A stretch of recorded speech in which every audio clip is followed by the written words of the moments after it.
If you haven't heard of SEO, it stands for search engine optimization. And really what it means is, does the search engine know about your website and will it recommend your website when people are searching on Google or Bing or really any search engine?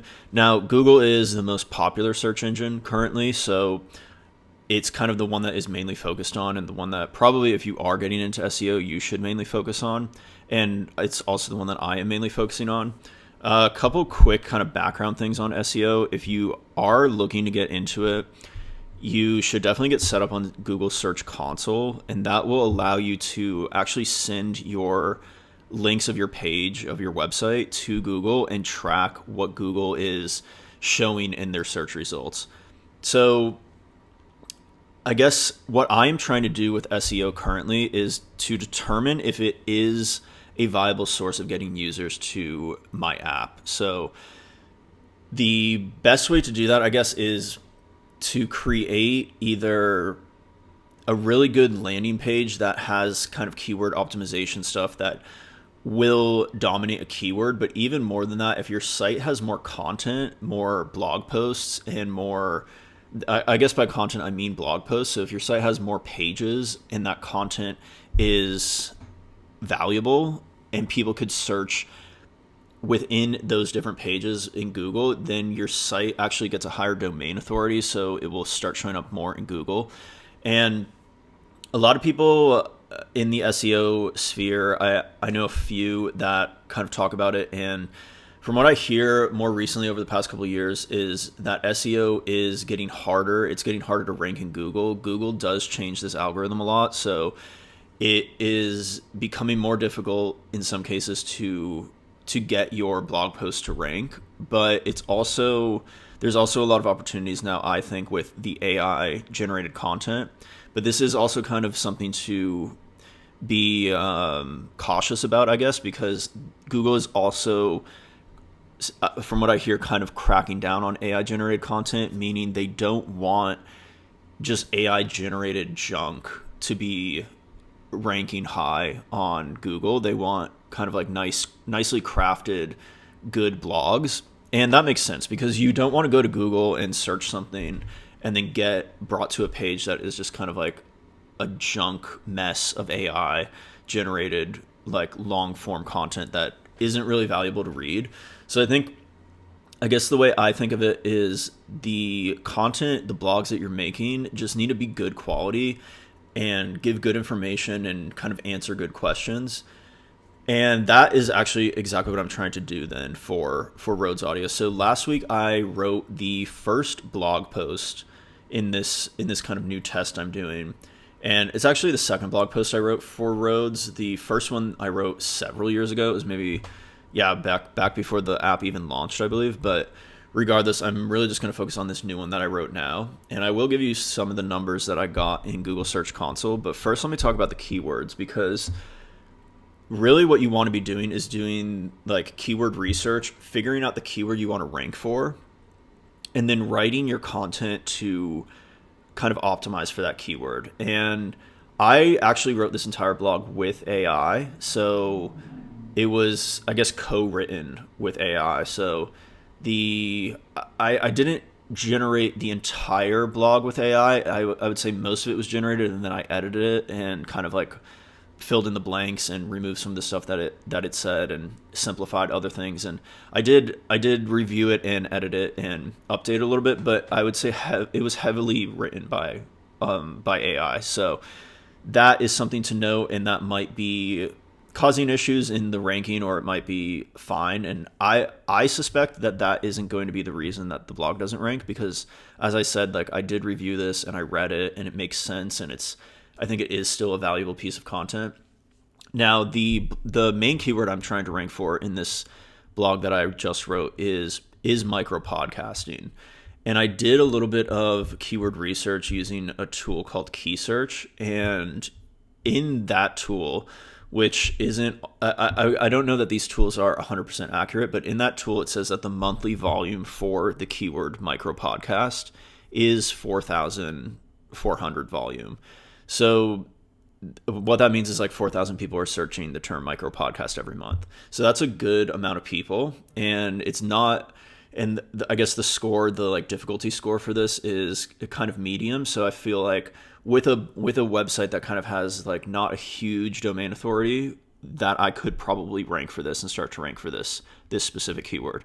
So yes, I wrote a blog that is called How to Start a Micro Podcast, and then it is essentially it's essentially an ad for roads ultimately. Like it'll tell you kind of the benefits of a micro podcast, give you the comparison between like a traditional podcast and a micro podcast, and like why you would want to start a micro podcast. And then it does talk a lot about Rhodes Audio and how Rhodes is the best solution for starting a micro podcast.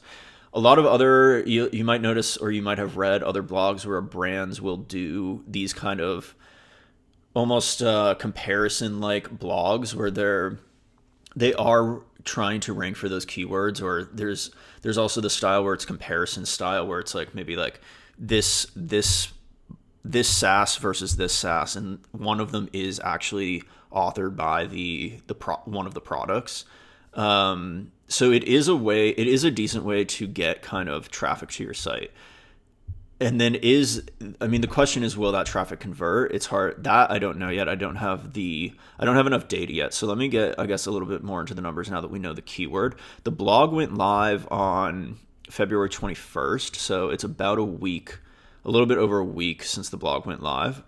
But according to my Google Search Console, the page has been indexed, which is good, which means if it's not indexed, it means Google doesn't even know about it. So the page is indexed, and it has 75 impressions, which is decent. It means an impression in this case means that the page or the link to this blog was shown in the search results to someone. So 75 times that this new blog was shown to someone, and then 5 times it was clicked. So 5 people clicked from Google to this blog. And honestly, that's pretty good. I think, especially this early on, this is SEO, and kind of like writing blogs is a long game. If you do set it up though, and imagine I had 30 blogs, and all of these are kind of targeting similar keywords, or they're more optimized for specific ones each, but then they're all kind of in the same sphere of this kind of maybe micro podcasting idea. Then the site itself becomes kind of a dominant authority in micro podcasting, and that is, I guess, exactly what you want. And then it kind of has like a long-term effect of always getting that kind of trickle in search from Google. So yeah, to I guess wrap this up, in terms of saying, is SEO dead? I would say no. I don't think it's dead. I think it's definitely still a viable option. It does seem to work. Like in I guess like my example here, like I made this blog, and probably the longest, most difficult part of making the blog was actually generating the images, because as I said, AI did kind of do a lot of the writing. So the images took me quite a bit of time to generate, maybe a few hours, and that's not the worst thing. The images, I am also able to reuse some of them in kind of other marketing material and posting on social media. So it is like the blog itself is a piece of content, but then the content within the blog is also more content to be used in other places. So I don't think it's a full loss. Even if the SEO part doesn't work, the images can still kind of be reused, which can be beneficial as well.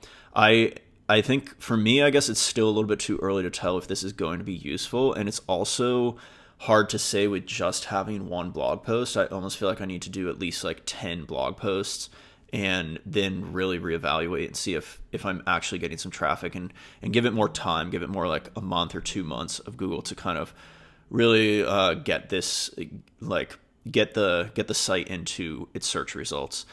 So yeah, I would love to hear if anyone else has had success with SEO in driving traffic to their product, or if they think it's kind of on a downtrend and not worth exploring.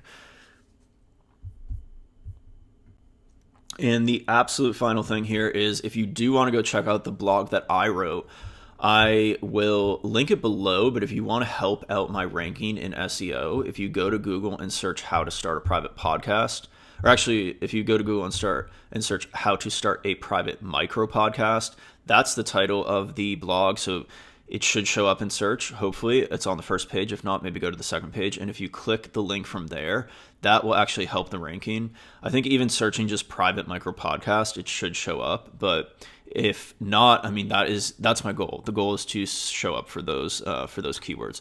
Micro podcast by itself is as I said, like 4,000 average searches. So it is a little bit harder to show up on, but I think private micro podcast altogether is much easier to show up on because a lot less people search that. Almost no one actually, so it's not even really a good keyword to go after.